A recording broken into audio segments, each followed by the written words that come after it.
Stream test, audio test. Okay, looks like the stream is already active. Welcome back to another video. Today I'll be doing a video on equipment.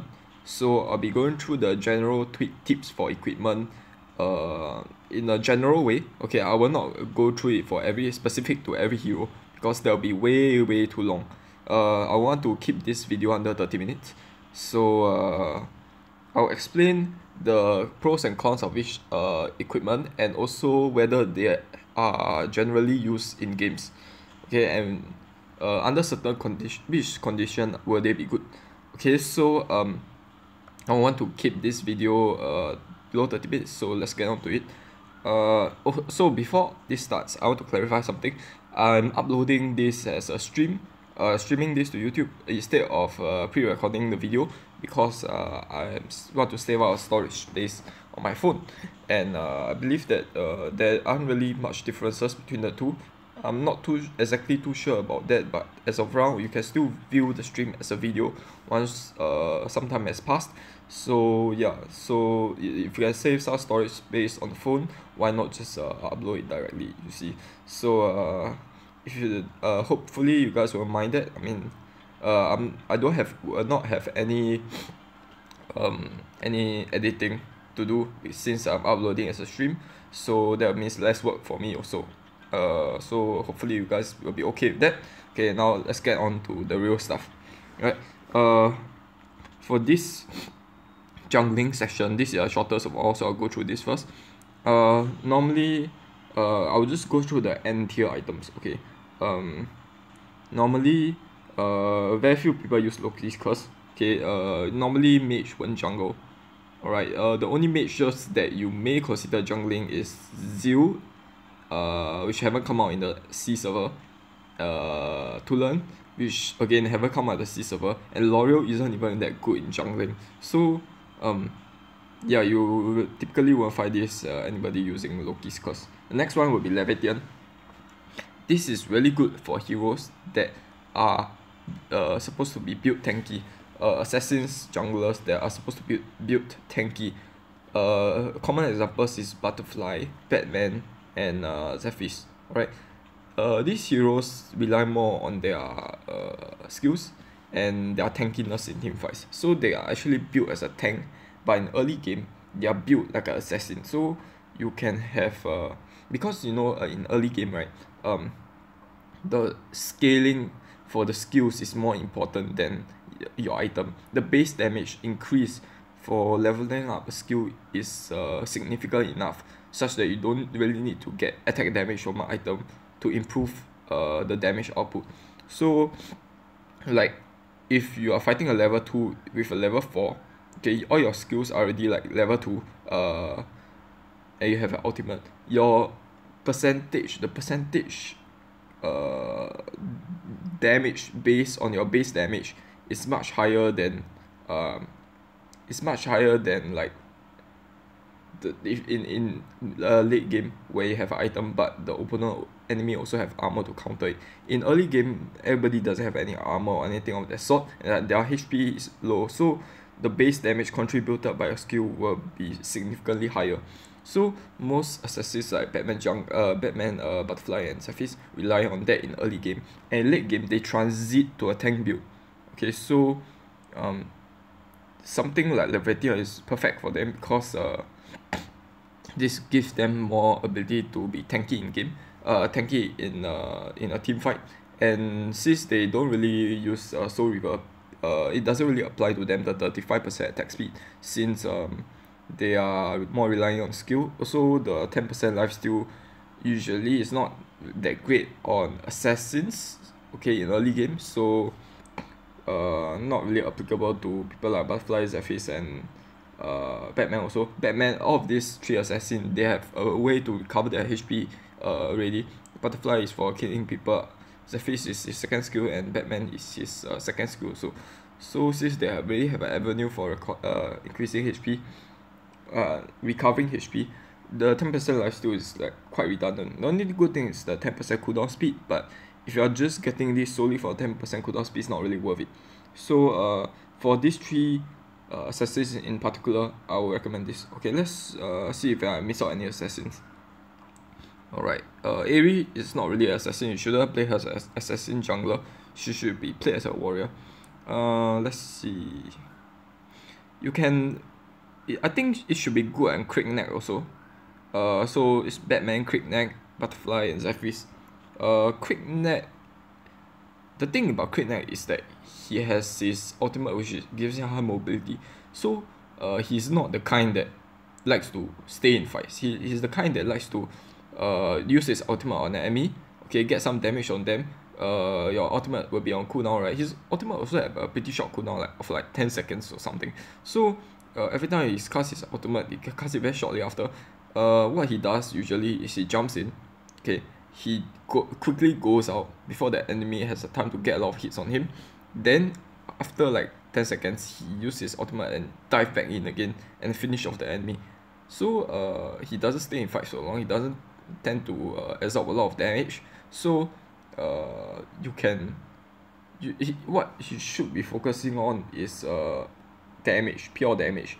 The thing is, he doesn't really rely much on his basic attack also, and he need if you talking about this item about Crickneck, he's basically only utilizing this part, increase attack damage by 3 for every monster kill. So I suggest for Crickneck users, okay, you get the Leviathan, although it increases your HP instead of attack damage, which not really the playstyle of Crickneck, but also since it's better than Soul Reaver in the sense that you don't really use your attack speed, so and Lifesteal Crickneck already have a way to recover HP, so you're sort of wasting your stats gain from Soul Reaver.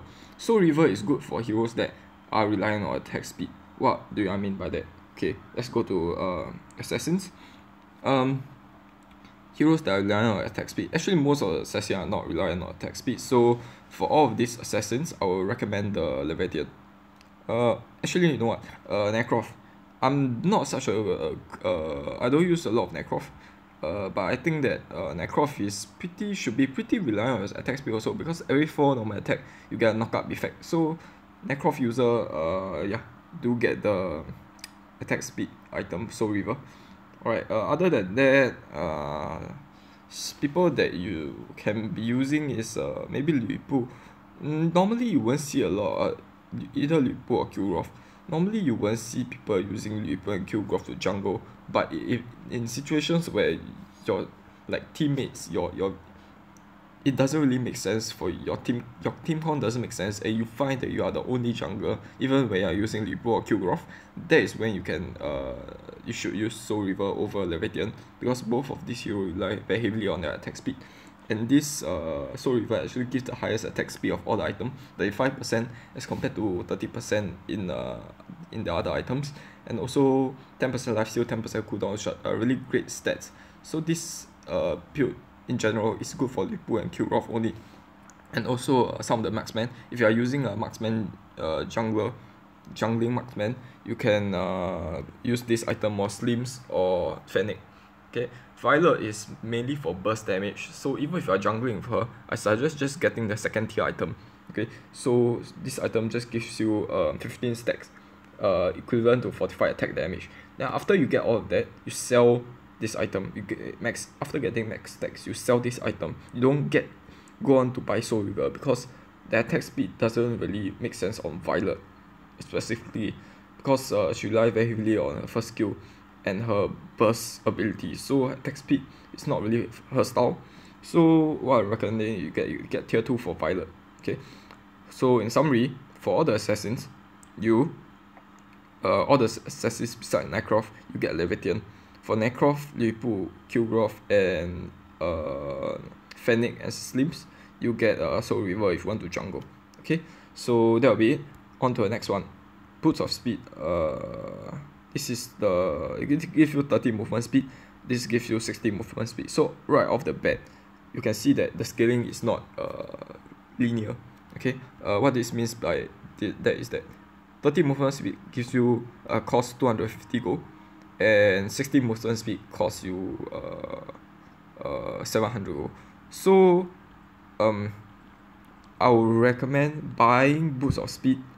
Then you don't complete the item immediately, because in tips, you need to manually buy this item first before this item will show up in the quick buy option. Okay, because normally your quick buy item section will only give you the option to complete the first item first, so it won't give you the hint to ask you to buy the boots.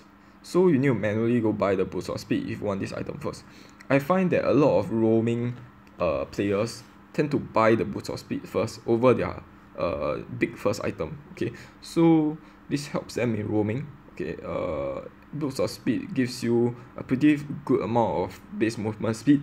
Okay, 30 is pretty good, and you don't really have to complete the item first, because the goal cost will be much higher after that, after the initial 30 movement speed. So what they are building is they build boost of speed first, then they go to use the quick buy option to get their big first item. Then after that they complete their boots item, upgrade to a second tier boots. So this is just a pro tip, but you can go either way. Okay, if you are not a roamer, then you can just build it the normal way. Just go, buy from the quick buy option. But if you are a roamer, I suggest you get the boost of speeds first. Alright, all of these boots, they all have their pros. Hermes Select is actually the cheapest one of all of the boots. So this boots is mainly for heroes like Batman, for heroes like Butterfly. I wouldn't recommend using this Butterfly, but let's see. Heroes that use this, mostly squishy characters use this, because they will be at the back line. They want to move quickly so that the assassin doesn't like jump on them. They can escape very quickly. People that use this are most squishy mages and assassins, like generally not really tanky assassins. You can use this maybe on Necroft or Wukong. On Batman, no, actually I suggest Batman use a tanky boots. So Necroft, Wukong, people that have very high mobility and can get away immediately. So their style is not the just charge in battle and stay in the battle like a butterfly or their face. Their style is to jump in and quickly jump out before the enemy has time to respond. Okay, so somebody like Wukong will just go in, use all their skills, and then quickly go out of the battle so that he doesn't take any damage at all. So in situation like that, then your Hermes Select will make sense. This also works for mages, okay, because mages have a rather small base movement speed, and also they don't have any dash or whatsoever. So this item will be good on them also. War boots. This will be for marksman, mostly marksman. If you are a warrior, somebody like Li Bu or Kilgroth, you want to build tanky. You want to build something like Gilded Greaves or Sonic boots, because warriors supposed to, apart from dealing damage, they're also supposed to take more damage. So 25% attack speed, not really worth it compared to these two other options. I'll go to that later. Right, Enchanted Kicks, this is mostly for mages. I won't suggest using this, okay, over other boots. This is my least favorite boot is Hermes Select. My second least favorite boot is Enchanted Kicks. Why I don't like this? Okay, if you go to a magic section, okay, this will be much later, but I'll just explain it now. Heckis the item gives you 75 magic pierce. Okay. Sorry about that. Okay, what other item give you magic defense? Let's go to the defense section. Okay, Madeleine of Troy gives you 360. Gaia Standard gives you 180, and Hyoga's Age gives you 100 magic defense. Okay, and Ancestral Glory 150. So you can see that the magic defense that you get from one item averages about 200. Alright. And like most people averages about actually less than 200, 150, and most people only get one magic defense item in their build, because they know that most of the damage comes from the physical dealing damage dealing unit, not the mages. So they'll tend to build very little magic defense. Okay, and since if you are a mage, you should already have Heckis the item within your arsenal, so that's 75% magic defense removed from the enemy. So it doesn't really make sense if you have another 75 removed from the enemy, because most player build the magic defense item at their after their fourth item. So their first three item will not be anything that has to do with magic defense. So if you buy this item first as your second item, you'll be essentially wasting some use of the item in the early and mid game, because not everybody is building magic defense, so you won't get the effect bonus from this magic pierce. You only get this after the mid game, so when everybody have their fourth to fifth item, which doesn't really happen in every game. Some of the game finish really fast, or like you don't really utilize these items effect to its full duration throughout the game. So I won't recommend using this item again, for the fact that not everybody build magic defense. Okay, people don't really tend to not prioritize magic defense so much. So if you are building magic pierce, you will be sort of wasting your equipment usage. Okay, flashy boots, not really my favorite also. I do use this in some of the tanks, but I generally won't recommend this item. First, because yes, compared to Sonic boots and Gilded Greaves, it's a not much, but slightly higher cost. Okay, your 60-70 gold. This may seem like a really small amount, but it's like 30 seconds of farming. So if you can get you generally get about 60 gold in like one wave, so that's about like 20 to 30 seconds. So if you manage to get the item before an enemy gets their item first, so you'll be getting, if you're using Sonic Boost or Gilded Greaves, you'll be getting your item about 30 seconds, assuming that each of you are farming at an equal rate. You're getting your item 20-30 seconds before the enemy, so you may have a slight advantage over them. Advantage is very slight, so I'm not going into detail, but again, this boost is more expensive, but what it gives you is only 10% cooldown speed. There's no additional effect or whatsoever. There's no unique passive. Okay, the only unique passive apply for all the boosts, so doesn't really bode well for me, because 10% cooldown speed, you can find this in a lot of other equipment, and a lot of this equipment are are pretty useful. So you already have the inbuilt cooldown speed itself, so you don't really need an additional 10%. Okay, especially if you have cooldown Arcana. So if you're going for a tank, okay, obviously you won't get items like you can get Spear of Longinus, but you won't get, if you're going for a tank, you are not really that you're not prioritize damage output, you see. So you may not be, you want to prioritize tankiness, so you may not want to prioritize cooldown speed. So in that case,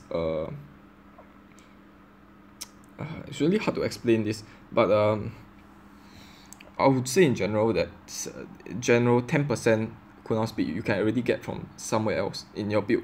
Alright, what you do get advantage from this is that it's better in the early game. You get your power spike in the early game, because you have more cooldown speed, you can use your skill faster.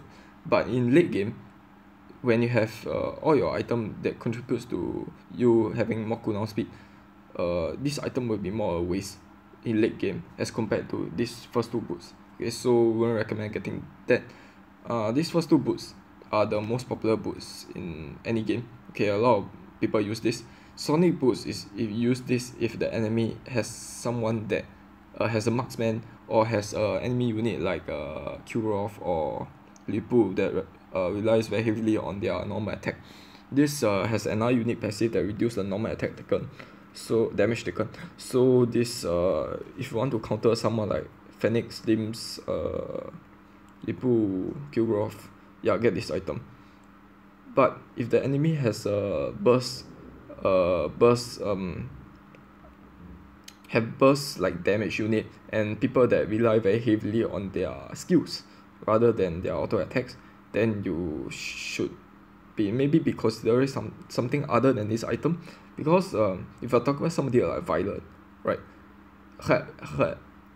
she doesn't really rely on a lot of auto attacks, but one huge burst normal attack. So you can still buy these boots, because obviously her first skill is still considered a normal attack in the game, so the unique passive will apply for her. But if you're talking about something like Joker, which relies on his ultimate. You know what? Actually, his he also rely heavily on his passive and first skill. So, this boost is effective mostly for if you have a enemy team composition that has a lot of physical damage dealing unit. I'll get this boost. This is my second most favorite boots. As I stated before, those are the situations in which these boots are good. Alright. But my favorite boots will be Gilded Grease because it gives you unique resistance, unique passive, another unique passive besides from the base 60 movement speed, which is 35% resistance. 35% resistance is a lot. It's like 1/3 of a duration for crowd control spell. So if you have a knockout, resistance just means resistance to control effects. So if you are getting a knockout, you'll be clear of the knockout in like 35% quicker than if you don't have this item. So you know that every time you get a slow or knockout effect, there will be a white bar on your character that's it's like decreasing. So it indicates the time which it takes for the effect to wear off. So if you are getting this Gilded Grease, the white bar just travels much quickly because 35% unique resistance. So if you get this item, you know Liverpool's ultimate gives him 20% resistance. If you combine this this item with Liverpool's ultimate, okay, you can actually get 50% unique resistance, 55%, which is like half of the time. So it's not like you are like immune to any crowd control, but you recover for crowd control extremely fast. So like so it's like if you can stack this together with Liverpool, 35% is pretty significant. So even if you are playing a marksman, even if the enemy team only have a small amount of magic damage dealing unit, okay, you may think that it doesn't really make sense if you get Gilded Grease compared to Sonic Boots, since most of the enemy damage is physical damage. But this unique passive is so good that you can actually consider still using this, because most this C in the C server at least, most of the gameplay focuses on crowd control. Okay, usually you have a lineup that is very tanky and you only have like 1 to 2 really huge damage dealer. Okay, you don't really have like a lot of unit that are more focused on damage than crowd control. Okay, this meta is mostly focused on crowd control, and you only need like 1 damage dealer, so that your frontline guys can change CC the enemy, and your backline guy only need 1 guy to burst down the enemy. So in this meta that focus more heavily on crowd control, okay, instead of getting resistance to damage, you should get resistance to crowd control. Okay, that'll be it for the boots. Okay, for your defense item, this is where it gets very interesting. Okay, now I'm going to talk about a concept that is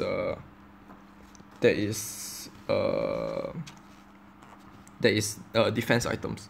Okay, so okay, I actually have a paper here that indicates the amount of damage reduction you get from armor and magic defense. Okay, I'm going to list the formula below in my video description, so you can refer to that. But in essence, okay, I'm going to tell you a very important fact, and make sure you note this down. Light armor, what does this give you? This costs 200 gold, 220 gold, gives you 90 armor. 90 armor is actually equivalent to 30% damage reduction, 13%. Alright, if you go to the Knight's Plate, this gives you 210 armor, but it costs 730. Note that the first item is 220, this costs 730, and this gives you a damage reduction of 26%. Alright, so this gives twice as much damage reduction as the first item, but its cost is about 3.5 times as much. Alright, on to the last item, your final tier 3 item, which on the average gives you about 300 armor, 330 armor, so something like this. This costs 2000 gold. Alright, so for 2000 gold you'll be getting 330 armor, and that will be about 35% damage reduction. So I'll just read to you the statistics again. Light armor, you get for 220 gold, you get 13% damage reduction. For 730 gold, you get 26% damage reduction. For 2000 gold, you get 35% damage reduction. If you notice these three values that I give you, they are actually not linear. You see, the gold increase is significantly higher than the increase in damage reduction. So what I'm trying to say is that if you no matter what role you are, okay, you should be getting a bit of your armor in your early in your equipment.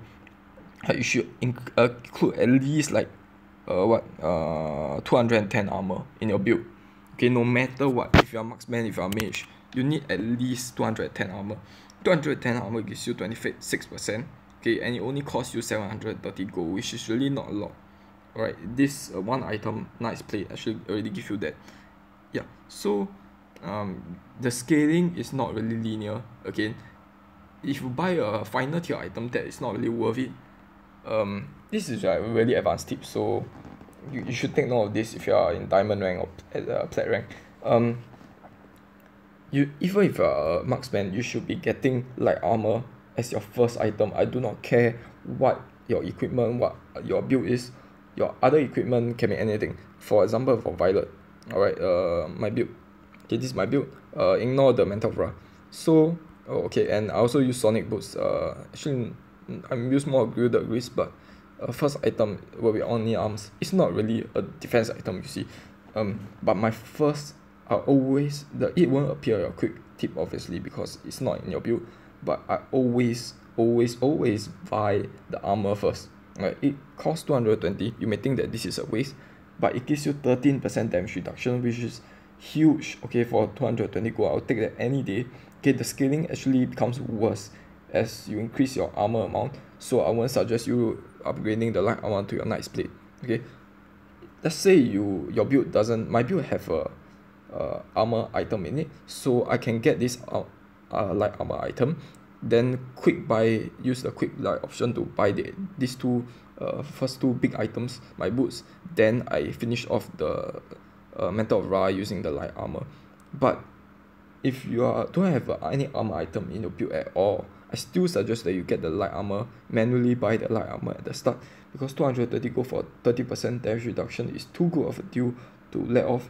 But after this point, this gets exponentially expensive, so I don't suggest you upgrade your stuff from this point onwards. Okay, you can sell the light armor in mid game after all your slots have been taken out, alright. So obviously you won't be able to buy let's say you have one slot left, alright. Five slots are taken out by all your items, including a light armor. You won't be able to buy the parts required for the Mantle of Ra. So for any item like Mantle of Ra, you need Heart of Incubus and another item, another few items. So you won't be able to, let's say Mantle of Ra requires 3 base items. You will only be the quick tip will only allow you to buy 1 item of the 3 items. So you will only be getting stats for 1 item where you could get 3 items. The bonus for 3 items. Then they will give you a final option to complete your item. So if you have a slot shortage in your inventory at the mid game, that is where you sell your light armor, because you really do not have a choice. You rather forgo the damage reduction option as compared to getting less stats from your equipment. But in early game, where you have a lot of slots available, is all 6 slots are empty, get the light armor because it's really good in early game. This has helped me a ton in rank matches, because the thing is, again, early game people don't really have armor pierce, so they won't be able to counter the 13% damage reduction you have. This 30% is so great that without this armor you will be bursted down very quickly. Okay, especially by assassins. If you are doing a mid lane, people that likes to roam a lot can likes to gang you. Okay, usually high elo people won't be doing their laning. There will be one guy consistently roaming around, and your assassin will also be roaming around together with your mid laner. If your mid laner is someone like a Joker who can catch you off guard with his ultimate, okay, the other 2 guys, the roamer and the assassin, can really pounce on you hard. So if you have one of these light armor, it really helps because it makes a difference between you escaping the situation or not. Most of the time, without light armor, I can't get busted down so quickly, but with just 220 gold with just one item, I would usually survive all of this with, even if they jump on me, I'll survive with some amount of HP left, okay, a small amount, such that my teammates are still able to jump, counter attack the enemy after they jump on me, because I've actually overextended them by a bit. So in essence, right, no matter what role you are, get the light armor as your first item. You can sell this off mid game, but please do this. Okay, it improves your overall gameplay. For Gladiator's Gauntlet, this also does the same effect, but it's not really that significant because, as I said earlier in my video, usually the composition is 4 physical unit in a lineup and also 1 other mage. So this effect won't be maximized because you have 4 times as much physical damage coming from the enemy as compared to magic defense. So for magic defense, you can be more linear on yourself, but for armor, please do get this light armor no matter what role you are as your first item. Okay, on to the next few items. Okay, I'll just talk about this final items, tier 3 items. I will not go through a tier 2 item because it's not really necessary. For Asterion Buckler, this is mainly for support heroes and tanks. Okay, so if you are doing any other role, you are doing a warrior, please don't get this item, because this warrior, you're supposed to be sustainable in team fight. This Asterion Buckler is cheap. It is cheap, but it gives you very little base stats. It doesn't give you armor at all. It gives you 1000 HP, in which you can find very easily in other items. For example, Crimson Banner, Shield of the Lost, gives you 1200 HP. Okay, they also give you a lot of armor on top of the HP. This doesn't give you any armor at all. So this item actually has really bad stats. The only good thing about this item is unit's passive. This unit passive makes it very good in team fights. So that's why, like, if you are somebody that tends to go into a lot of team fight, like support unit, support character, or tank, that's only when you get this item. Please do get this item as your 4th or 5th item. Maybe not 4th or 5th, or as your 3rd or 4th item, because you want to prioritize your armor first. As what I said earlier, as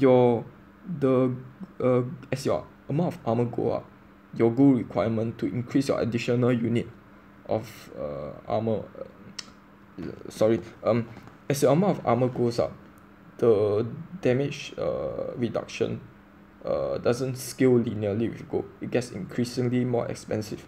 So at the early game, alright, your armor is really worth it because you don't have any armor, so your scaling for your gold and damage reduction will be very good. Alright, so early game you will want to get like 1 or 2 armor defense item, okay, of course, along with your boots. Then only then your 4th item should be something that increase your HP, because if you only have item that increase your HP, okay, you don't have any damage reduction, and the enemy can really burst you down quickly no matter what HP level you are at, because like one item, as I said, for one full item gives you 330 armor. That's like 35% damage reduction. If you prioritize this item first, okay, 35 damage reduction is what? So it's actually only taking 2/3 of the damage from your enemy, 2/3 of the damage. So you multiply your HP by 2/3. Your base HP will be about like 2000. You multiply that by 3/2, you get like 3000 HP. So your enemy needs about 3000 HP to take you down. But if you use this item, alright, you get 3000 max HP, but it's not like if you are using a tank, you may have an ability to regenerate yourself. So every unit every unit of HP which you have is actually worth more than having no armor, you see. So because of the damage reduction effect, so your max HP, even though this gives you a similar amount of max HP, okay, if the enemy is able to get your HP down more quickly, so I suggest that you use this item as your 4th item after you have already built at least like 400 to 600 armor. Only then you consider this. I see a lot of people making a mistake or having this as their third item or even their second item, which is really ridiculous because they don't really have any armor at this point, so they get bursted down very fast. So yeah, that will be the huge most important tip for this item. Mail of Pain, that's the second one. This is mostly for tanks that don't do a lot of damage. You, as a warrior, you shouldn't get this. Okay, this is mostly for tanks, people like me now. Alright, why you should get this? This tanks don't have any damage output. This deflects physical damage to the enemy. This works especially well if you have very high HP or very high damage reduction. So unlike a warrior which tends to have a semi-tank build, okay, this works best for tank because then they were deflecting the maximum amount of damage back to your enemy. Okay, tanks also don't have any that form of damage, so this contributes very greatly to the percentage of damage which they deal to enemy itself. And also on top of that, it gives a significant amount of armor HP, so that's really good. Alright, this should be built as your second to your third tank item onwards. Why? Because this doesn't have any cooldown reduction in its stats. And early game, I recommend that everybody gets cooldown reduction. Prioritize items with cooldown reduction. Alright, Hercules Madness is mostly the 4th, 5th item.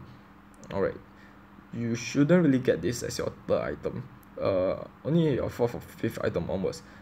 Firstly, because it doesn't have any cooldown reduction. Secondly, it has this magic defense stats in it. So alright, I've actually have a build that is this build that can help justify what I say. So actually no, you know what? Go to my Liverpool build. Right, let's see. Tank. Not really a good example. Okay, Q-Growth.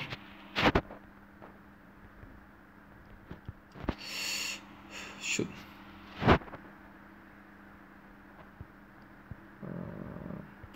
Yeah, give me a moment. I'll be finding example soon. I'll cut back immediately.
Okay, yeah. I think the stream is back now. Okay, I couldn't really find a super good example because I didn't really adjust my build yet. So just this is a pretty crappy example, but they will do the trick. So you can see that for my compare these two builds. Okay, this build I name it light armor and heavy magic defense. Okay, if you go to this first build, I don't have a medallion of choice, so in terms of magic defense, I only have the second and third slot that have magic defense. So I'll be comparing the two. Medallion of Troy gives you 330 magic defense. Okay, so this is usually for enemy comp that is very heavy mage damage, which means that they have like two mages, one mage and one or two other magic damage dealing unit. Something like a Q-Raw, something like a Telenas, something like a Valheim. Okay, that also does magic damage on top of their physical damage. Then you get Medallion of Troy. Alright. Other than that, if the enemy only have a light damage dealing, magic damage dealing unit, something like a Xennial, something like only like something only like Arthur, something only like Kilgroth. Okay, they have no mage on their team other than that. Then you can get something like Gilded Greaves only. Okay, this item is good. I was talking about this item earlier. Hercules Madness is only good if you have it doesn't really make sense to use this item if the enemy doesn't have a mage, you see. The thing is, you'll be wasting this magic defense component of this item, so you'll be somewhat devaluing the item. Okay, you want to use this item where there is magic, there's a mage on the enemy team. Alright, so if you have this item already, you won't use the Medallion of Troy because you get overkill amount of magic defense. Alright, note that I don't have two of the item in the same build because that won't really makes much sense. If you compare 150 magic defense, you add this together with 360 magic defense, there'll be 510 magic defense, which is completely an overkill because the maximum amount that I recommend in a game is 360. So instead of using Medallion of Troy, I use this Gilded Greaves. So this adds up together quite well with this Hercules Madness to gives you a magic defense of 260, which is still below 360, but it's within the sustainable level. Okay, so what I'm trying to say is that if you are getting this item and the team, your enemy team only have a light mage dealer, okay, instead of using Gilded Greaves, you should use Sonic Boots because you shouldn't be getting an overkill amount of magic defense item. This item gives you magic defense inbuilt already, so if you already have this, then and the enemy only have a small amount of magic damage, then it doesn't make sense for you to get Gilded Greaves also because again, as I said, there will be an overkill. Okay, this item is really good because it allows you to have an element of surprise. It allows you to counter attack the enemy, so the enemy don't expect you to suddenly gain a shield and gain an attack damage increase because some enemy doesn't really check your build as often, so also they don't know when your item will be active. They may think that it's on cooldown, so they will engage you without knowing of that fact. So you can turn a one-on-one fight very quickly with this item, and you can even be more sustained in team fight or even tower dive with this item. So yeah, that's the good part of this item's unique passive. However, it gives you a 90-second cooldown, which is a lot. So I would really recommend getting this item. Alright, 90 seconds cooldown is really a ton. Okay, if you're talking about like in terms of in-game time, even in-game time, 90 seconds, you only one match only lasts for like 15 minutes. Assuming that you get this after the mid game, okay, that's after the 5-minute mark, so you only have 10 minutes to fully utilize this item. So this item's unique passive will trigger at most about 5 to 6 times during one game, which is really not a lot. And also this item gives you magic defense, which I would rather prefer the item that gives me armor. So this item is mainly for those who likes to have a semi-tank build, okay, like Butterfly for example. Butterfly shouldn't be built pure damage, or should neither be built pure damage or pure tank, because you want her to be able to burst down an enemy enough so that she can get her reset back.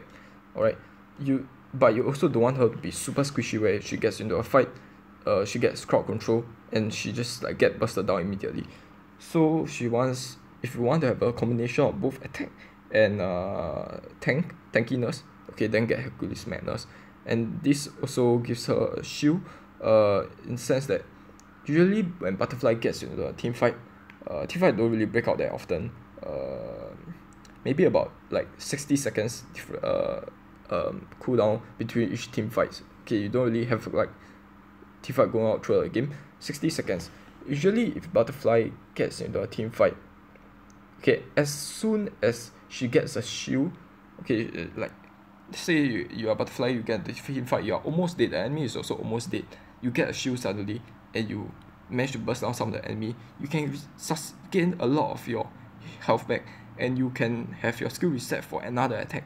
So if you compare the effect with this for somebody like butterfly, which is able to burst the enemy down quickly and manage to can regen health back from a team fight. Okay, someone like Lipu, this is also good for someone like if you are just either a tank or assassin that likes to get in and get out, this item doesn't really make sense because you are not staying in the fight for long enough and you don't really have a way of recovering HP and maximize the effect of your attack damage increase. But if you are somebody that is like Zephys, that is butterfly, there's a Batman that has likes to be in team fight and likes to counter attack, likes to, you can gain HP back, you have a skill that allow you to gain HP back and still do a sustained amount of damage, then get this item. Okay, next item, the Odin Wheel. I don't really see this item used as often. Very few people use this. Okay, if you want to go for a semi-tank build, go for Hercules Madness rather than Odin's Wheel. This item, the downside of it will be that it doesn't give you any armor or magic defense, which is usually frowned upon. Usually prioritize armor or magic defense over HP. Alright, so I want to talk about this item. Mentor of Ra. This item is important because it gives you both attack damage and armor. So you can, I use this item on pretty much all my marksmen, okay, because it doesn't reduce the amount of damage they dish out, but it also increases the amount of damage they can take. Okay, so if you go to my marksman build, okay, for Violet I have this item. For Yorn, I don't use Yorn or Valheim.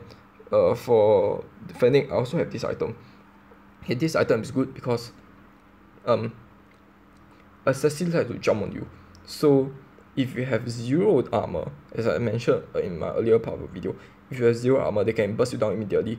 But your first item that gives your first defense item is actually have the most damage reduction to gold ratio. Alright, it has the best. So every character in the game, in particular tanks, but still for marksmen, people like marksmen, they shouldn't be built completely without armor. They should have at least one armor in their build to maximize the damage reduction to gold ratio. So every marksman should have like 300 armor at the minimum. Okay, between 300 to 450 armor. Because I'll talk about why that's the 450 comes about, because of this Spear of Longinus, which should additional 150 armor on top of your magic on your defense item. But Mentor of Ra is good because it gives you both, so you're not compromising your attack damage for your armor. Because if you get pure item that gives you pure armor instead, you will get less damage output, so you won't be able to help in teamfight as much. So if you get Mentor of Ra, you are not losing out the damage, but you're still getting the essential amount of armor that you need in a teamfight. So I get this item even on marksman. Okay, you may think that the unique passive doesn't really trigger as much, but actually it does, because assassin likes to jump on you and get close to you. So this unique passive, although small, it still triggers, it still activates. It's not like you will be old enemies assassin. In that case, then you'll probably be winning a fight anyways. So if they are managed to get close to you, they find that they won't be able to burst you down as quickly as they thought they will, and your teammates will be able to turn around and help you because of this 330 bonus armor you are getting. I get this item mainly for the stats. Alright, and also you find that you are not losing out in terms of dishing out damage, because this has 80 attack damage, which is pretty decent already. Okay, so yeah, this item is a must-have in my opinion for all the characters, because it's dishing out damage and taking damage is two of the most important traits in game, and this item already offers both of them, so you are not losing out either category. So this item is really good. The next item is Shield of the Lost. This item gives the highest amount of armor, okay, and also a sizable amount of HP in the game. So this makes this the best defensive item in the game. Okay, the next item that gives the same amount of armor is Aegis, but this doesn't give you any HP at all. So this item is really good. Right, this item, I'll compare this with Aegis. Aegis also reduce the enemy's attack speed. Both reduced by 30%, but Aegis reduce a further additional 15% movement speed. And also this, I think this item, not sure the duration of how long it lasts, but Aegis lasts over 3 seconds. So Aegis gives you max armor, and this gives max mana, and this gives you max HP. Alright, if you want a tanky tank, you shouldn't get the Aegis because it doesn't give you any HP at all. And this gives you the second highest HP of any item in the game, third highest HP. So if you are someone like L'Oreal, which depends very heavily on cooldown reduction also, and have a mana bar, if you are somebody like an Arthur, right, they don't have a mana bar, right, so the 400 max mana will not be applicable to them. They'll be wasting some component of this equipment. Also, yeah, if you don't have a mana, then you shouldn't even be considering the Aegis. You should be getting a Shield of the Lost. Be aware that these two items doesn't stack because they are unique passive overlap.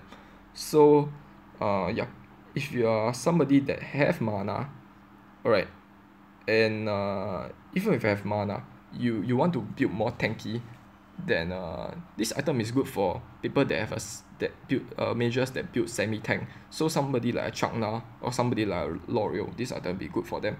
Shield of the Lost is basically if you want to maximize your tankiness and purely your tankiness. Yeah. Aegis is for those who wants to reduce their cooldown as much as possible, increase their max mana, and have some ability of tankiness so that they don't get bursted down. So this Aegis fits perfectly for a mage, and Shield of the Lost is for most tanks. Alright, so that's the general consensus. For Gaia, next item will be Gaia Standard. Alright, this item is really good for people who have a lot of HP. Right, the bad thing about this is that it doesn't give as much HP as you would like. It doesn't give as much magic defense as you like. Also it gives you 5% movement speed, which is pretty mediocre, so I don't really like this item. Okay, I'll compare this with Medallion of Troy. Alright, Medallion of Troy gives you 360 magic defense. Alright, that's really good. And it gives you 1000 as compared to 1100 HP. So both are like similar in terms of HP. So this gives you like 10% cooldown speed, which is huge. Okay, in the game you want to maximize your cooldown speed and gets it to above 30%. So if you comparing these two items, the stats you get from Medallion of Troy is so much better than the Gaia Standard. Also, if you look at its unique passive, you may think that Gaia Standard has a better unique passive in that it allows you to regenerate HP. One tip for using this item, you can trigger this item using jungle monster. Alright, so if you are a tank, you get this item, you are getting pretty low, just do one hit on any jungle monster. The jungle monster will hit you maybe for like 50 HP, then you can get 8%, restore 8% of your health. So it's like getting free HP. So you can take advantage of the effect to get back free HP in that sense if you get this item. And this item trigger every 10 seconds, so it's not like you can do this trick every now and then. You need to wait at least 10 seconds between each interval. Alright, but I think when this item's unique passive trigger, you get a yellow glow over your character, so you'll be able to count seconds till the next activation. If you are a really good player, you should take note of this. Other than that, Medallion of Troy really have superior stats, and also its unique passive is not really that bad. It is like, in my opinion, Gaia Standard's unique passive is better, but this also gives you a shield every 18 seconds. So both unique passive are comparable in my opinion, but this gives much more superior stats on top of the 10% cooldown speed that it offers. So if you're getting something like Gaia Standard, you may need another item like Gilded Grease, alright, to complete 260. I recommend 260 magic defense to 360 magic defense in the game if you are using a tank or warrior. So if you get this item, you need another magic defense item on top of this. But if you get Medallion of Troy, you don't really have to worry about any item with magic defense on it already. so you can focus purely on armor and HP. So in essence, I won't recommend anybody using Gaia Standard. If you want magic defense, you should just get Medallion of Troy, or either that or Guild of Greaves. So the next item will be Crimson Banner. This item is best left at the 5th or 6th item after you have already gotten your main armor items, because as I said earlier, the armor scaling issue. Alright, this item gives less armor than any other item in the game, any other defense item, most other defense item, not any other. The main thing is it is 1500 HP, and its unique passive also allow you to restore HP. So again, as a general tip, prioritize armor or magic defense over HP. Sorry about that. The thing is, damage reduction at the start of the game is more important than HP. So only get your HP item once you have get about 600 to 800 armor.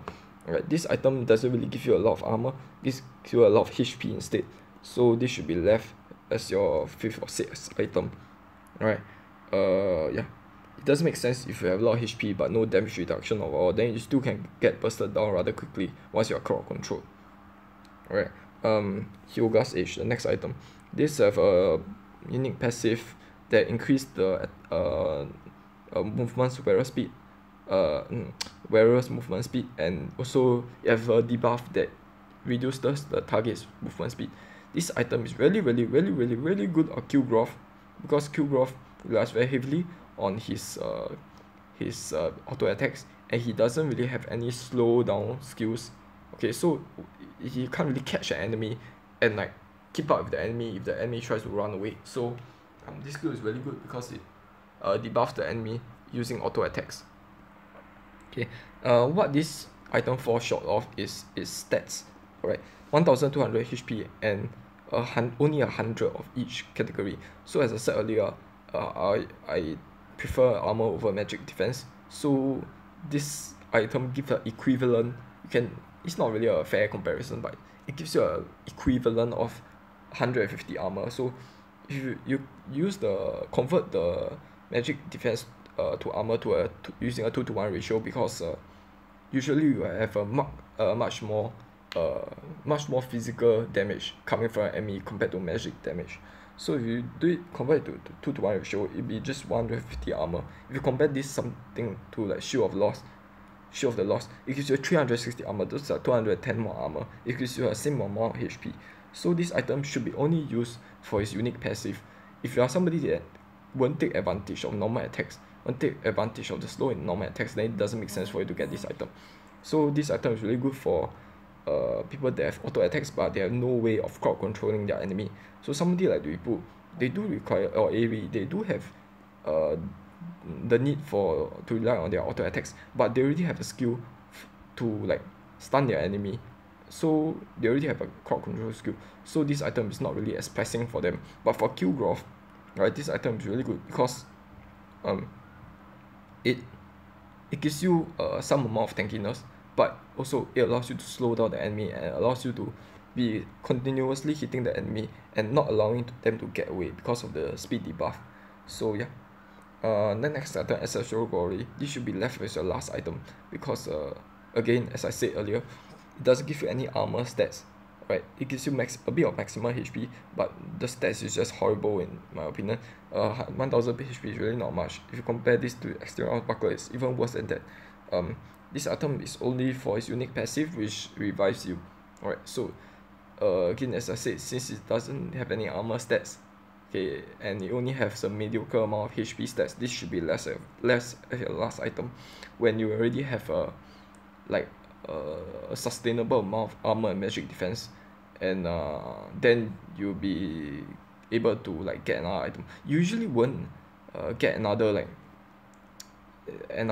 extra item. You say this item more of an extra item rather than a core item that you should have. So don't prioritize this item in your build.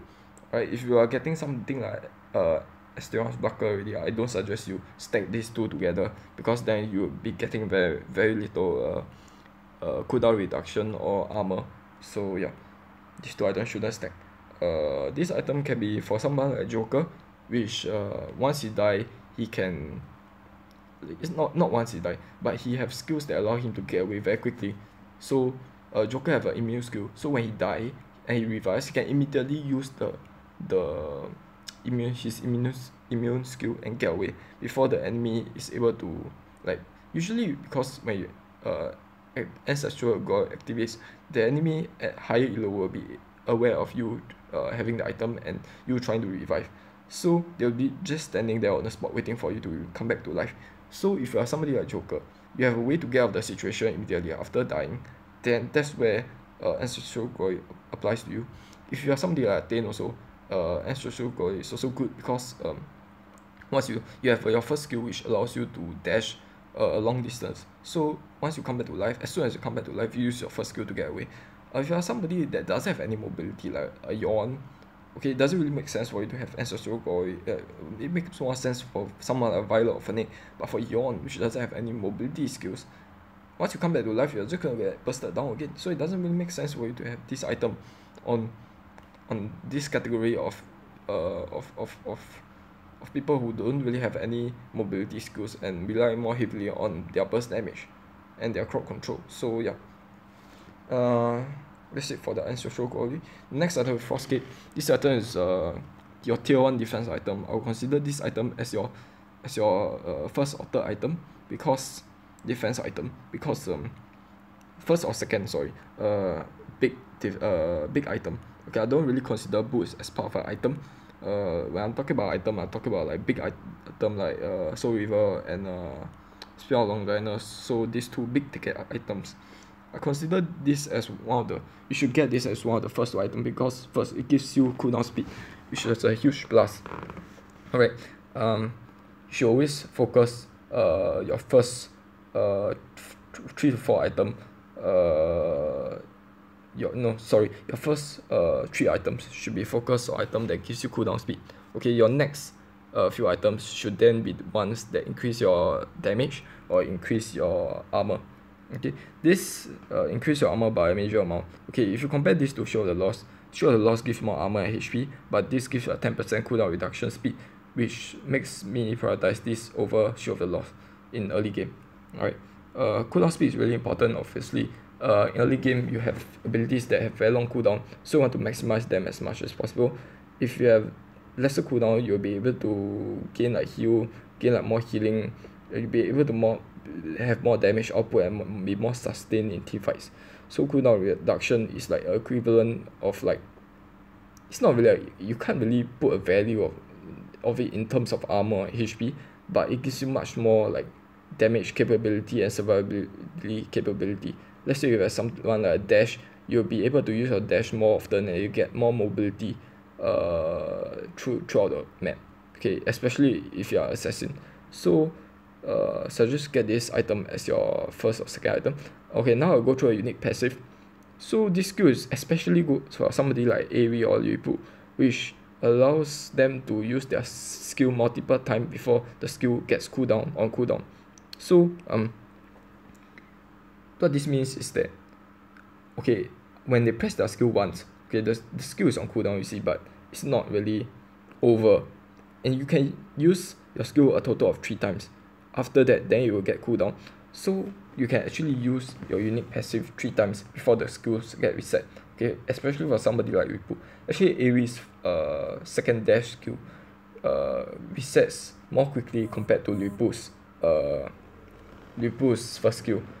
You need to like play both of them to know this, but essentially her skill resets much more quickly, so you can only use like her skill 2 times. How to say? Her first skill, no matter how long you prolong the skill, it only lasts for 6 seconds. Alright, because let's say you need each skill, if you don't press it within 2 seconds, it will just, the skill gets automatically on cooldown. So you can only use the unique passive twice or Aerie. But for Lipu, his skill have a rather long waiting time, so you can don't press your skill for about 3 to 4 seconds, and only then it will get reset. It will get on cooldown. But so you have a longer duration. You can hold your skill for a longer duration of like 12 seconds. So you can use the Frostgate effect up to a maximum of 3 times. So every time you press a skill, then you auto attack the enemy will be slowed down by 30%. So after 3 seconds, so you like, if you are pro Lu Bu player and you have frost skip, you count the seconds, alright. So you tap your first skill, you auto attack the enemy will be slowed down. You don't keep on pressing your skill and like doing damage on the enemy. You would think that you want to burst the enemy down maybe, but it doesn't really help. What you should be doing is maximizing the use of frost skip's unique passive by auto attacking the enemy just one time with your dash, okay, then after 3 seconds dash another time and auto attack your enemy, and after 3 seconds dash another time and auto attack your enemy to get a maximum slow effect, and also your additional physical damage to your enemy from this item. Alright, that would be the best tip for you for this item. So you don't keep on spamming your skill, reserve your skill and do one auto attack after each skill. Alright, that will be allow you to take advantage, or otherwise you are sort of wasting this item. Okay, last item, Amulet of Longevity. This should be your 6th item. No doubts about any of that, because this item again doesn't give you any armor. It gives you a maximum amount of HP in the game, but it has the highest cost among all the items, defense item in the game. So you gotta get this as the last item. Okay, now for magic item. I'll go through this very quickly again because I realized this video is getting a bit long. So I said that I wanted to be below 30 minutes, but it's been going on above 1 hour, so I want to finish this quickly. Okay, first, this stuff, you won't see a lot of people using it because, as I said earlier, I won't recommend anybody using building magic defense, because you should focus more on armor than magic defense, because most people do have a more physical damage heavy composition. So the magic defense doesn't really magic pierce won't really make much sense, because people won't have magic defense in the first place for you to activate your pierce. Alright, so if you want magic pierce, even if you want magic pierce, you should use Hecate the item, okay, which gives you a fixed amount of magic pierce compared to a percentage amount of magic pierce. Percentage magic pierce works best if your enemy has a high magic defense, which usually won't happen in the game, or even if it happens, it's not in the mid game. So the effect of this item won't be very obvious before the mid game. So you won't be maximizing the use of this item. So do not ever get this item. There are much more better item than this. Virtuous Necklace, the next one. This is a very interesting item because it gives you the maximum of cooldown, but it gives you very little ability damage. Okay, it gives you mana. It doesn't give you HP and all. It doesn't give you armor at all. If you're somebody that is very reliant on mana, this item may be good for you. But I'm going to introduce you to another item that is much better than this in my opinion. Alright, so I will not talk about this item. This item is most beginners use this item. If you're a gold tier, plat tier, and you want to get this item, you should get this as your first item, because again, prioritize cooldown speed reduction items, and this item also gives you like decent amount of mana regeneration, so it is really good for mana heavy enemy heroes. Okay, the next item is 200 Reaper. This gives you a maximum amount of ability power among all the other items except for the Holies of Holies, which is a special case. But 240 ability power is the most of compared to any other items. So the unique passive is the downside of this item. It's not really that good because it reduces the HP regeneration of the item. It's not like stun or additional damage to the enemy, but rather you're not even sure if the enemy has a ability that gives them HP regeneration. So if you are sure that the enemy has a skill like that, someone like Tara, only then you get this item. Okay, apart from Tara, maybe Lu Bu. Okay, if you don't see a Lu Bu or Tara on your enemy's team, okay, you will know that getting this item, the unique passive for this item won't trigger as much, so it'll be a waste. Alright, so as I said earlier, people that have a way of increasing their HP by a ton, alright, someone like Dane, someone like Lu Bu, someone like especially Tara, okay, only then you get this item. Boomstick is the next item. It gives you a same 240 amount of ability power, which is a lot, This gives you also a unique passive that is not really good in my opinion. Use this item if you want to have a large ability magic power output. Alright, somebody like a Ras, somebody like a Preta. Yeah. Not much to there. This item is purely there for damage and not for its other effects like slow down or increase your movement speed, not anything like that. It's just pure damage. Okay, next item will be Haggis the item. This item will be also pure damage. This item is actually better than Boomstick because although it gives less ability power, it gives you a unique passive of increase your overall ability power. So you can have like 600 ability power, okay, not 600, like 500. And this gives you an increase of 35%, which is like 175. So this, on top of the 200 ability power that gives you, also give an additional 175, which is huge. Okay, add this together, it gives you like 400 ability power, which is much higher than Boomstick. Also, the unique passive is pretty good because it gives you a magic pierce of absolute value of 75. It's not like a percentage based on enemy. Usually enemy tends to build about just 150 magic defense. So if you're talking about percentage wise, this gives like 50%, okay, reduction in enemy's armor, which is huge. Okay, definitely better compared to Staff of Noru. So you want to prioritize this armor for its damage output capability anytime. All of the Magi should be your first item. Okay, this is the item that is a substitute for Virtue's Necklace. It's really good because in the early game, you level up a lot. From level 1 to 4, you can level up 3 times in a very short period of time. So this gives you a 60% increase in your mana and your HP. So this allows you to be more sustainable in team fight, in the early game. Okay, so you use your mana a lot, but this item allows you to regenerate your mana by a huge amount, at least in the early game. Once you are in the mid game or such, your maximum mana is increased, so you won't be that short of mana as compared to early game. And also you may be getting the blue buff from either killing our enemy or taking the blue buff yourself. So this item, you won't be short of mana. It's the shortage of mana, the problem is only existent in the first early game, and this item combats that situation. Okay, the Virtue's Necklace allow you to be having mana throughout the entire game, but of the Magi only guess you have enough mana for the early game. But early game is the part where the mana shortage problem is the most crucial. Okay, it's the most evident. Alright, so on top of that, it also gives you HP and ability power, up to a 260 ability power and 1100 HP. What this means is that this is much higher than the 140 ability power you get from Virtue's Necklace. And also it gives you HP, so allow you to be sustainable in team fight, get pretty tanky. Okay, Virtue's Necklace doesn't give any of that, doesn't give any HP, and gives only like half of the ability power that of the Magi give you, which is why I recommend of the Magi anytime. And it should be your first item. Okay.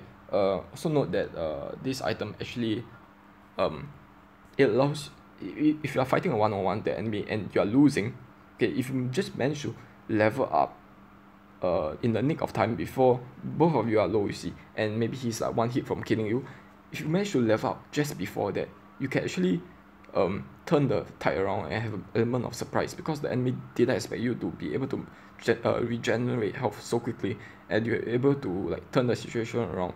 So that happens pretty often between level 3 and level 4, where maybe like you are getting ganked or you are initiating a gank, and like you get instances where your HP is very low. So this item allows you to change the tide of the battle, and also allows you to not have to recall to a base to get mana HP. So that's why I recommend this item in general. So it gives you a lot of ability power. 260 is the highest amount of all the items besides Haggis the item, and also gives you 10% cooldown speed and 1,010 armor, HP, not armor, which is really good. So it gives you all of the things that you need for a mage: ability power, it gives you cooldown speed, and it gives you HP, and it gives you also a problem to solve your mana shortage at the start of the game. So I recommend that every mage, no matter who you are Natalia, okay, you are in the back line, you are not taking any damage, you still get this item because of the huge amount of ability power this item gives you. Okay, the next item will be Ria's Blessing. This item is mainly for its unique passive, which gives you 25% magic lifesteal. Also, this gives you 10% cooldown speed, which is always a plus if you are using a mage. Unique passive is a shield, so this item allows you to be more sustainable in team fight. Okay, you don't get busted down quickly because of your lifesteal ability and your shield. Alright, so this is a really good item if you are looking to complete your 40% maximum cooldown reduction equipment. So yeah, that's about it. Next item, this item used mainly on people that mages that are more focused on basic attack. Normally you won't find much of those. Okay, the only two examples that I can think of. Okay, let's go to a mages category. The only two mages that uses this are maybe Maganga and Preta. Let's see if I'm missing out on anybody. Yeah, only Maganga and Preta. All of the mages use that rely more on their skill than their auto attack. Preta rely on auto attack because his ultimate actually give him an attack speed buff. So maybe can stack it with this item and gives him like a huge amount of burst auto attacks. Because something to take note, Preta, if you go to his no, I won't go to the skill description right now. Preta, his auto attack is enhanced when he's casting his ultimate, so this can stack pretty well with this item because it increase your attack speed by 50%. Usually item increase your attack speed by 30% if you go to the attack items, but this increased by 50%, which makes it pretty good in terms of attack speed. So if you're using Preta, maybe you should get this item. It also gives you 8% movement speed, which is good for mages because it allows you to evade assassins and help assist your teammate in team fights easily. The thing about mages is that they have a pretty slow base movement speed among all the characters. They don't have a dash, so movement speed is always good. So maximum mana is always good, and this is mainly for people that capitalize on their normal attack because the unique passive both only works on normal attack. Also good for Valheim. Usually you may find that Valheim uses more of a physical attack, but actually Valheim's damage comes from both ability power and physical damage. So you may be using this item on Valheim also, but I won't recommend it. So this item in general is only good on Preta, which is pretty limited in my opinion, and so I won't go much over it. Next item with Frosty Revenge. Increase your movement speed, gives you a magic defense, and also gives you ability power. This item is good because it slows the enemy down with your skill. Especially good on Chakna or any other mages actually. If you want to have a semi-tank build on your mage, okay, get this item because gives you quite a decent amount of magic defense also, and also gives you movement speed, which is really good. On top of that, it gives you the slowdown effect so that you can crowd control your enemy. And it's pretty cheap also. On top of that, all of these benefits, it's only 1780, and this is like 200 to 300 cheaper than all of your other items, so you can get this item faster than your enemy if you are farming at the same rate. Alright, next item will be Bearif Agony. This is the item that should be your second item. Okay, if you are using a mage, regardless of who you are, you should be having Bearif Agony. Because your first item should be of the mage, your second item should be Bearif Agony. This gives you a cooldown reduction that you need, okay, to complete your 40% cooldown reduction in your early game, especially crucial in the early game.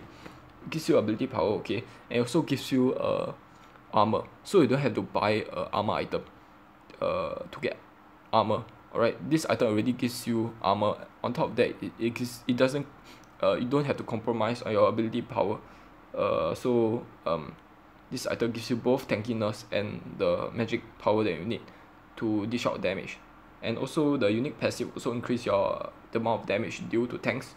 Okay, since it's based on the tank's maximum HP amount, so this also increase your damage output on top of the 140 ability power. So this item shines because it gives you cooldown speed, it gives you armor without compromising the damage output that you can do to your enemy.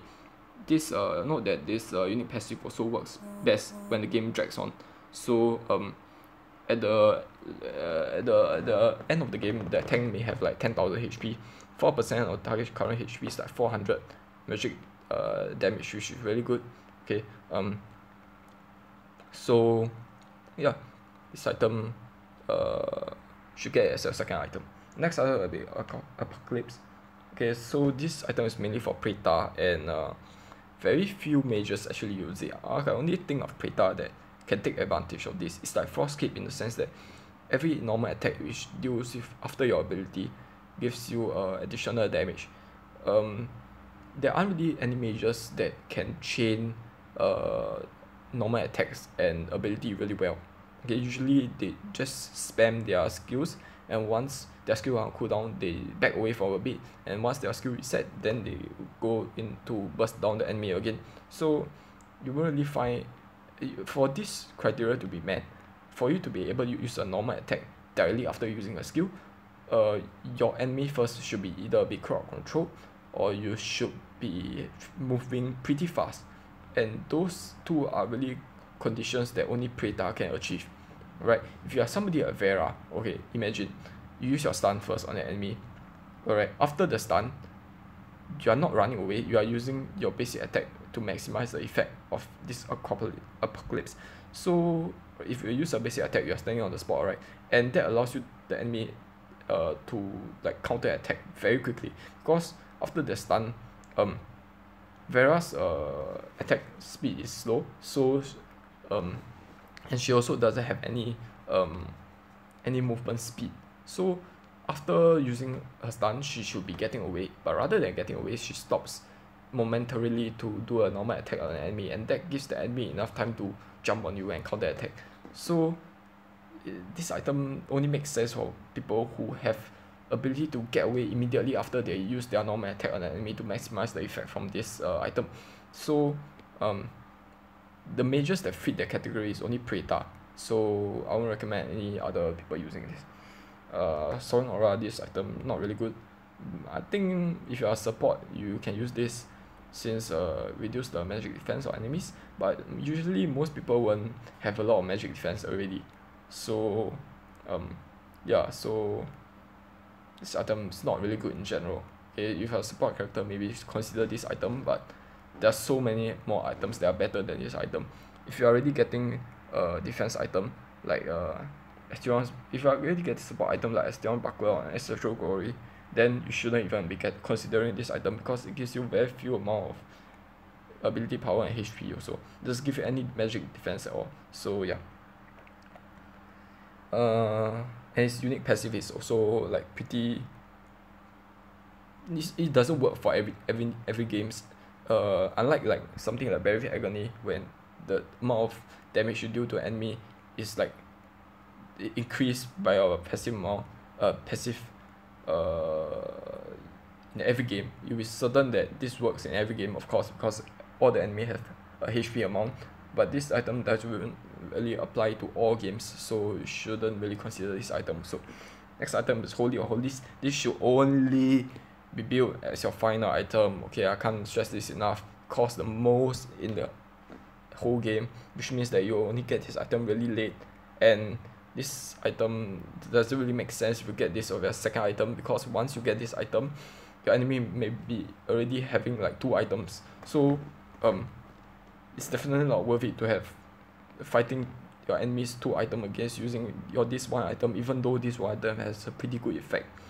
So this item should be only left as your last item, where you have like a surplus of gold and you don't have anything to other items to worry about. Then you get this item. Okay, this item is good because it gives you HP on top of your ability power, similar to the of the Magi, but without the cooldown reduction. So this item maximize, all mages should get this, okay, as your final item. Alright, that'll be it. So all these mage items I've covered. Next category will be attack category. Uriel's Brand is the first tier 3 item. This item not really useful in our opinion, although it gives a lot of attack damage. 100 attack damage is the average attack damage for item is about 80, so this gives much more than that. But its unique passive, take note that even though this is a shield, it only absorbs magic damage. So even if you have the shield, you'll be still taking like damage from your health bar will be still going down by taking physical attack damage. Okay, your shield will only help you to absorb magic damage, so you can still die while the shield is in effect. So that's the downside, major downside of his unique passive. If it's a shield, pure shield that absorbs both magic defense and physical damage, then I'll consider this item a lot more. Next item, Curse of Death. Reduce the regeneration of the enemy. Again, as I said earlier, not all the enemy has regeneration except from Tara, Ripu, and Dane. So unless the enemy have those, I won't recommend using this item. Next item, Death Sickle. Prevents killing blow, but the thing is, it has a 90-second cooldown, and also you are not sure if the enemy will be able to land another attack of you after the initial attack that is blocked by the Death Sickle unique passive. So this works well for only one character, and that is Joker, which can use his immune spell. This spell is good because it allows you to like counteract ambush. Alright, if like a Zephyr jump from you from the bush, okay, and then you have after his initial attack, then you have a reaction time, then you can press your second skill to escape, your immune skill to escape for Joker's case. If you are just like if you are just somebody that doesn't have any mobility skill or immune skill like Yawn, okay, after Jeffy jumps on you, you counter his ultimate, he can still use his second skill to chase you down. So this item's unique passive is not really that useful because it doesn't allow you to escape from death, okay, if you are using somebody like Yawn. So this item works best for, first, somebody that can move quickly, get away from danger quickly. Second, those people who have immunity skills, so after the initial hit, they have a way to immune all the other damage and get away from the situation before the unique passive reset again. So Joker fits those two categories pretty well, so only Joker benefits from this. Next item, Spear of Longinus. This item is the best, I would say the best defense attack hybrid item, okay, compared to similar to Mantle of Ra, in the sense that it gives both attack damage and armor. On top of that, it also gives 15% cooldown speed. Alright, 15%, that's a ton, okay, that's really a lot. So you will want to get this item in your second or third item, okay, because as I said, first, second or third item, because you want to maximize your cooldown reduction at the start of the game, at early game. So you want to hit that 30 to 40% cap at the start of your game. So I recommend this item, first, second or third item, and it's really good. It's unique passive, because it reduces the target armor. It doesn't reduce for your own hit, it reduces for the entire duration, or it reduces the enemy's armor such that your teammate can capitalize on this fact. It's not just you who are taking advantage of this reduction in their armor. So this is really good, even for a tank, because this reduce the enemy armor, so it's like it works like a support role. Okay, it doesn't dish out damage, but it allows you to first use your ability more, and second reduce the enemy's armor so that your allies can finish them off. And also on top of that, gives you a pretty good amount of attack damage and armor also. So it gives you both sustainability and attack damage. This item works best, and it's compulsory.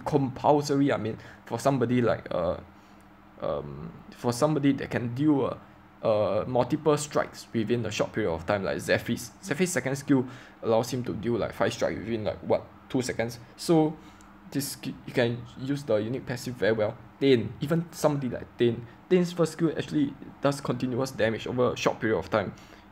Although Dane is not there to like dish out damage, but it can stack his first skill with the unique passive for this item and reduce the enemy's armor for your ally to finish them off. So that's really good. Okay. It also gives you a bit of tankiness, because you will want some amount of tankiness when you are using Dane. Okay.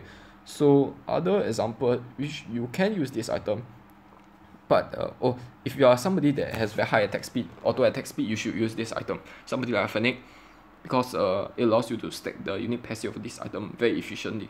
But if you are using somebody that's dependent on ability damage, like ability skills like Butterfly, not really much of auto attacks. Like you can only use your attack in after a certain interval. It's not like continuous auto attacks. Then this item is optional for you. So somebody like Butterfly, Batman rely more heavily on their skills. It's not like they keep on attacking their enemy. They can be like using their skill on the enemy, and once their skill is on cooldown, they back away and come back again where the skill reset. So that is when this item, the unique passive for this item is fall short, because it's not like keep on doing you can't keep on stacking the unique passive for this item. You can stack like 1 or 2 times, but not really for the entire 5 times, the maximum 5 times that it allows for. So this item is not really good in that case, and it will be optional. But because of the cooldown reduction and the armor that this item also gives you, this item is a very very good attack item. The next item is this, I don't know how to pronounce the name, so I'll stop at that. But this gives you attack speed, attack damage, and lifesteal. Okay, the only 2 items that gives you attack speed is not only 2, but the 3 items apart from the jungle item is this 3. Okay, if you compare these 3, this item is the best out of 3 because its unique passive is really good. It allows you to stack your normal attack, and effects really shine in the late game where everybody have very high HP, similar to Barry's Agony. So this item, since it shines in the late game, it should be your 3rd or 4th item. Not really in the late game, but this item is also good. It's not just a late game item because its unique passive only works well in the late game, but it has gives you also lifesteal, so that it can be more sustainable in early fights. Okay, you have a way of recovering your HP, maybe from hitting waves or clearing jungle monsters. So this item can be also good in early game. Alright, so you should get this item as your 2nd, 3rd, 4th item. Yeah. You want to get a cooldown speed reduction item before you get this item. That's my tip for you. So if you are thinking of getting item that reduce your attack speed, only get this item as compared to your other 2 items. These 2 items are not really that good as compared to these items, because as Talon, I'll just call it Talon, because Talon's unique passive is really great because it's based on the percentage of an enemy's health, so that can be a really good tank killer. But this item, this blade, only give you the unique passive is like a fixed damage percentage, so the tank it doesn't scale according to a tank's HP, so this is not really a tank killer. Okay, this item works better on a somewhat squishy character. Okay, since it do absolute damage rather than percentage damage. So this item unique passive won't also trigger like every hit like the Talon. Okay, this item trigger like every 8 seconds, and each normal attack reduce the cooldown by 1 second. So this item will average trigger every 4 seconds. So that makes the Talon better than this item, because Talon's item trigger much more frequently than this item.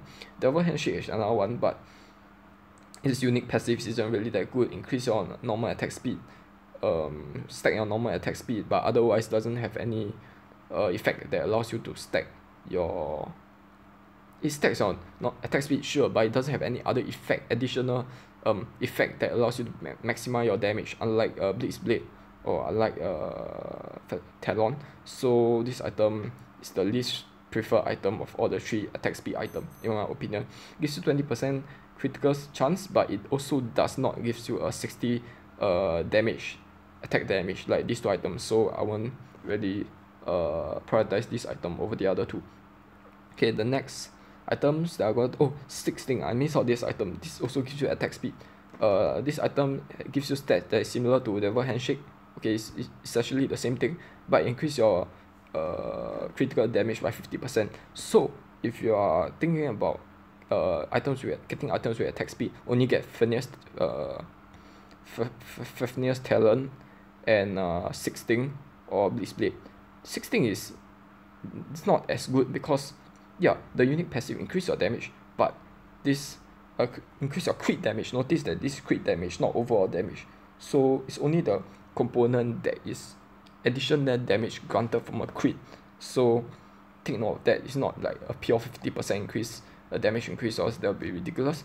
And also this doesn't give you any attack damage. So that's you are compromising some of attack damage. If you are somebody like a butterfly that uses a hybrid between attack speed and skills, then this item is not for you, because this doesn't give you any attack damage, or skills are dependent on attack damage.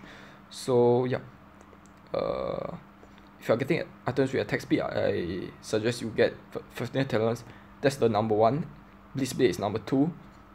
16 is number 3. Then Devil Handshake, you shouldn't even be considering this item, but if you want to, it should be on number 4 option. Again, note that the cap for attack speed is 200%. So after getting 3 items, it should be sufficient enough. Next one should be Cleft Sentai. This is a must-have for all the marksmen that are dependent on auto attacks. Okay, this gives you a crit chance, which only works on auto attacks. Yeah, all the marksmen basically should have this, because most of the marksmen are dependent for auto attacks. This item you won't see on other characters except Wukong melee units, because this unique passive is gives you movement speed bonus only for ranged unit. Okay, so it doesn't work for melee unit. Wukong doesn't really need that additional movement speed buff. He needs crit chance because he already have the movement speed skills. So yeah, this item allows Wukong to burst down the enemy. So only works for Wukong and marksman. Muramasa. I won't go through this because there's not much to it. It's the cheapest item. Gives you maximum of lifesteal, but lifesteal really isn't that great, and I think 10% is more than enough throughout the whole game for you to be able to do sustained damage.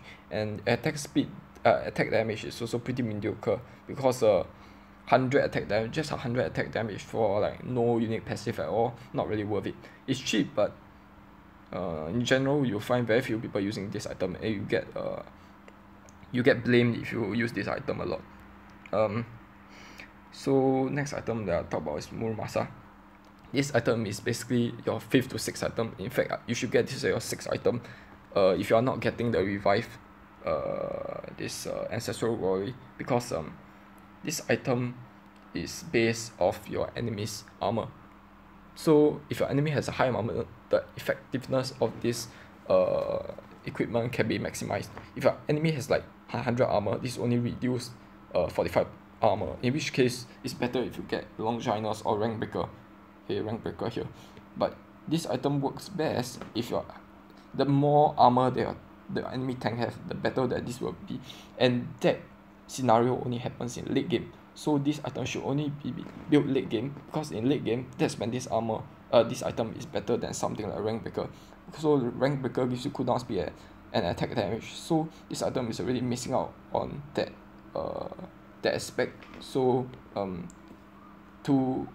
its unique passive is the only like redeeming feature of this over something like Rank Breaker, and the unique passive is best only in late game. So you should only get this as a late game item, right?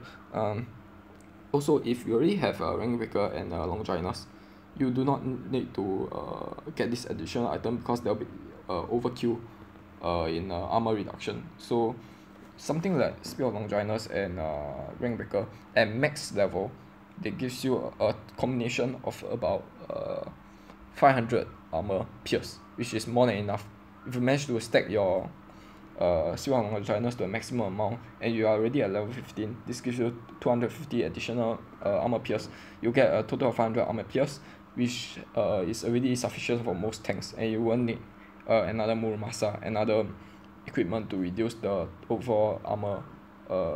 Yeah, so this item, either get this item or the Spear of Longinus and Rank Breaker. So choose one of the two options. Right, and also this armor should be a late game item. Next item will be Omni Arms. This item is especially good for Violet. Okay, and all Violet should get this because after using that ability, the next normal attack deals 100% more physical damage. This is not like it deals 100% more physical damage means it doubles your attack damage. So your attack damage, let's say, is 80. This gives you, this skill assumes that your like doubles your attack damage. So it's just like your skill, you have 160 attack damage currently, and yeah, so this item is really good because for somebody like Violet, because after her roll, which she's very dependent on first skill, and after that she follows up immediately with an auto attack. So someone like Violet will maximize this skill. Other players that can maximize this skill, maybe Lu Bu or Aerie, which they have multiple usage of their skill, so they'll be able to use this unique passive multiple times throughout their skill. However, okay, note that this effect doesn't stack with Frost Cape. So once you get Frost Cape, you should not get this item, or once you get this item, you should not get Frost Cape. So yeah, choose one of the two. This item in general is better than Frost Cape. Both gives cooldown reduction speed, so that's a plus. Both give you HP, so that's a plus. This item also gives you attack speed on top of that, on top of the bonuses that Frost Cape give you.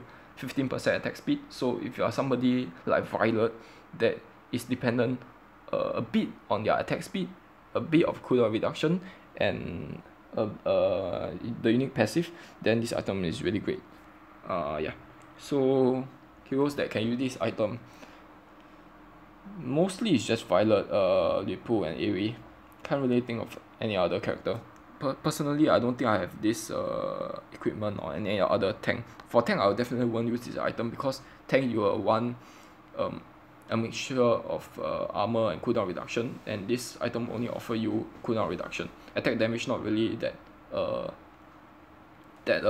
significant to tanks, so that applicable to tanks. So yeah, since you can't use Frost Cape after using this item, generally I prefer Frost Cape on tanks. So I don't really use this item or any other marksman, right? I don't use this on Fennec.